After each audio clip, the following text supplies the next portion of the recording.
So, what's up mga katakaw? So, for today's vlog, ayan, pupunta tayo sa palengke because mamimili tayo ng mga gagamitin ko for my small business. Hey! Small business. Yan, bibilan tayo ng mga kailangan natin sa paggagawa ng ating pastillas. Yan. Mag-i-start na tayo ngayon guys, magbenta-benta. Para dagdag income din. Kasi malapit na din tayo mga anak. So, para may pinagkakakitaan din naman tayo. Hindi yung tambay lang tayo sa bahay. So, guys, update ko na lang po kayo pag kami po ay nasa palengke na. Ang ating bibilhin na gatas, buko pandan. Try lang natin to isa. And then, isang ube. Yan ang ating gagawin pastillas. Buko pandan at ube, guys.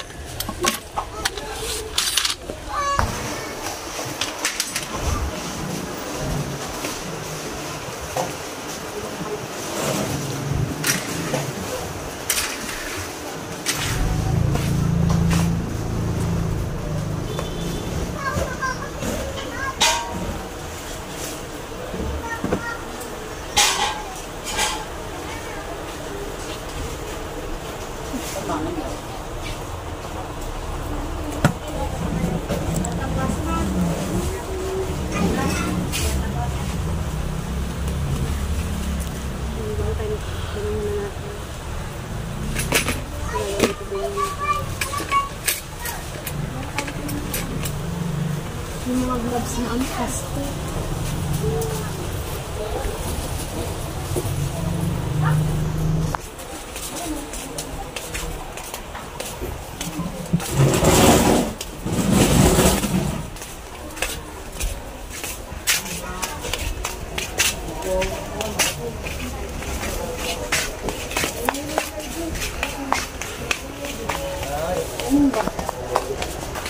Mayroon pa lang sa bahay eh.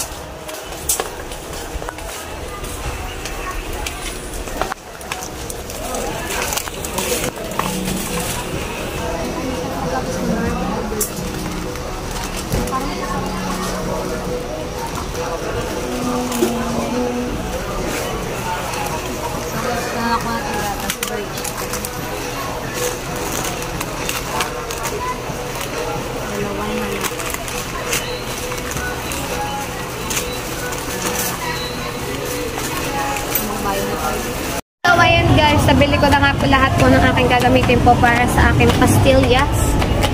Titingin lang po ako ng regalo din. Dala-atin po tayo ng 7th birthday mamaya doon sa anak ng Tiwena. So, update ko na lang kayo guys pag kami nasa bahay na. So, hello guys, nasa bahay na nga po tayo at umpisahan na natin ang ating buko pandan pastillas. Yan, ready ko lang po ang aking mga gagamitin. So, papakita ko sa inyo guys. White sugar, pang coating natin yan mamaya sa pastillas. And then milk, and then ang ating gatas na buko pandan flavor. Yan ang ating gagamitin. And then ang ating scoop, and then mag-gloves lang ako guys at paghahaluin na natin siya. Mimix-mix lang natin siya guys. So, lalagyan lang natin siya ng gatas guys. Diyan muna. So, konti muna and then mix natin.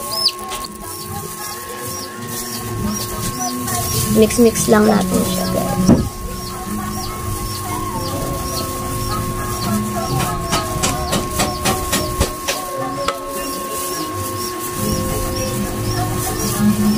Bago ulit tayo mag-add mamaya ng pandan flavor na gatas.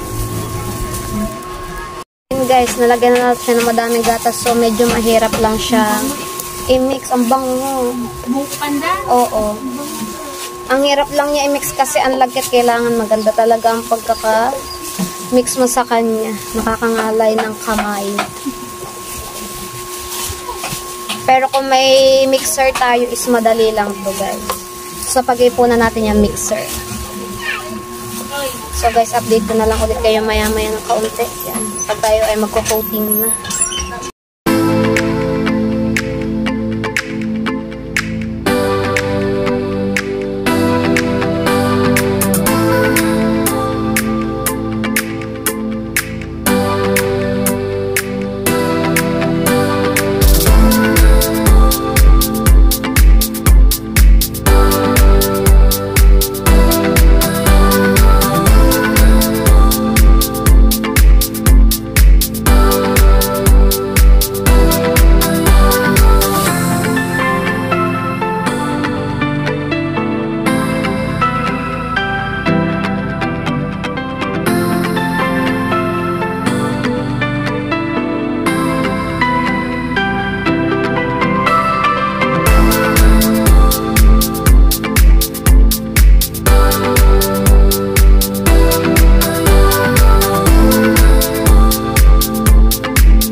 yan. Tapos na nga po tayo magbilog-bilog ng ating mga pastillas. So, maglalagay na tayo sa Tupperware. Iayusin na natin siya dito sa may Tupperware. At lalagyan na natin siya ng mga paper cup. Let's go.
Tapos na nga po tayo magawa ng ating pastillas. Ayan. So, ang ating nagawa ay 24 pieces tab ng ating pastillas. 24 pieces siya lahat. And then, ang nagawa natin na graham. Yeah, may graham din tayong ginawa kanina. Hindi ko lang siya nasama sa video. So, ang nagawa kong graham is 10 pieces. Yeah. So, ang madami natin nagawa ngayon ay buko pandan pastillas na 24 pieces siya, guys. 24 pieces ta. So, akin muna siyang ilalagay sa cooler dahil wala naman tayong rep. Yan, manifesting natin ang rep soon pag tayo ay may budget na manifest natin yung rep. So, ipapatas ko muna siya sa cooler, guys, kasi wala pa naman akong rep. Ayan ang aking cooler. Yan. Dito ko siya ilalagay. So, yellow lang. Nilagyan ko lang siya ng yellow. Nagpabila ako sa bayan. So, patas muna natin siya, guys. Yung ating, yan, yung ating graham ball. Naipatas na natin siya. Medyo ilalim natin ang Graham ball kasi para lumamig siya. And then, ating mga pastillas. Wala pa kasi tayong rep guys, kaya sa cooler muna tayo. Soon magkaka-rep din tayo. Antay-antay lang tayo. Tiwala lang sa plano ni Lord. So, patas muna natin siya guys.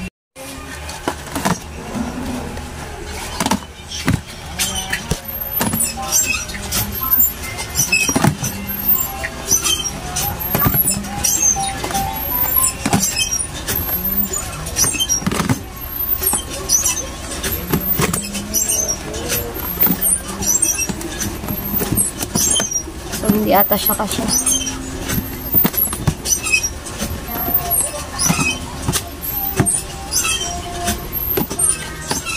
Natin siya. So, pinagkasya ko lang siya sa amin cooler. Hindi akin to. Hindi niya kasali guys. So, yan. Pinagkasya ko lang siya sa cooler namin. Medyo sikip siya. So, ayan guys. Yan. Tapos na nga po tayo. Napatos na natin siya. Ipatas sa ating cooler. So, ako ay magpapahingan. Medyo napagod po ang buntis ngayong araw. So, medyo nasakit po yung aking balakang. Kasi po, sobra po siguro nangalay sa pagkagawa po ng pastillas at ng Graham ball. Kasi po, sa sahig lang ako nakaupo. So, siguro kailangan ko po mag-abika ng lamesa at upo. Kasi nangangalay po tayo sa sahig. Pag nagagawa po tayo, sobrang sakit po ng balakang ko and then ng aking pong binti. So, ayun guys. Sana po ay nag-enjoy po kayo sa panonood na aking homemade pastillas. Yan. So, ayan po ang aking source of income ngayon. Kasi po, kailangan po natin mag-ipon. Yan. Kailangan ko po ng extra income. Dahil mga anak po ako ay tag-ulan po siya August. So, kailangan ko po talagang mag-save ng pera for my giving birth to my second child. So, racket-racket din tayo. Pag minsan, hindi naman pwedeng asa lang din tayo sa kinikita ng asawa ko kasi medyo mahirap ang lakuan ngayon sa dagat. So, kaya nag-isip ako na mga pwede kong itinda dito sa amin. So, ayun nga, naisip ko yung pastillas and then Graham ball. So, yung first day natin kagahapon ay sold out siya guys. I'm so happy because first day of my business is sold out. So, ayan nga na yung second day. Ang nagawa natin ay 24 pieces na pastillas and then 10 pieces na Graham ball. So, thank you so much po ulit sa inyong lahat. Sa lahat po na sumusuporta sa akin. So, dito ko na po tatapusin ang aking vlog for today. Maraming salamat po sa lahat po na umabot sa vlog na ito. Yan, sana po ay nag-enjoy po kayo at patuloy niyo po ako supportahan. So, magkita-kita na lang po tayo sa akin next vlog. Bye-bye po sa inyo lahat. Love you all guys!